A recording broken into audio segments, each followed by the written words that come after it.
দল মত ঐক্য নির্বিশেষে জাতীয় নাগরিক পার্টির ইফতার মাহফিল অনুষ্ঠানে অংশ নেন দেশের বিভিন্ন রাজনৈতিক দলের নেতারা।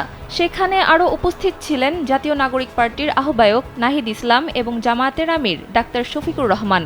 সম্প্রতি তাদের চুম্বনের একটি ছবি সামাজিক যোগাযোগ মাধ্যম ফেসবুকে ছড়িয়ে পড়ে, যা নিয়ে শুরু হয় আলোচনা সমালোচনা।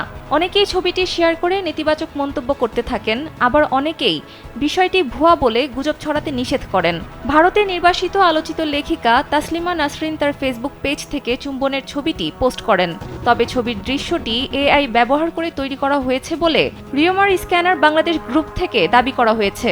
বৃহস্পতিবার রাত 12টার দিকে সোহান আর এসবি নামের প্রোফাইল থেকে রিউমার স্ক্যানার বাংলাদেশ গ্রুপে করা এক পোস্টে এ দাবি করা হয়।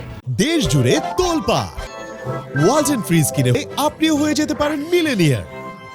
ওই পোস্টে তাসলিমা নাসরিনের ফেসবুক পোস্টের ছবি শেয়ার করে বলা হয়, নাহিদ ইসলাম এবং শফিকুর রহমানের এই ছবির চুম্বন দৃশ্যটি এআই ব্যবহার করে তৈরি করা হয়েছে। উক্ত অনুষ্ঠানে ওই দৃশ্যের মতো কোনো কিছু ঘটেনি। এছাড়াও নাহিদ ইসলামের হাতে ওই অনুষ্ঠানে ঘড়ি না থাকলেও এই ছবিতে ঘড়ি দেখা যায়। তার পাঞ্জাবির কাফ এ এমব্রয়ডারি করা থাকলেও ওই ছবিতে সেটি নেই।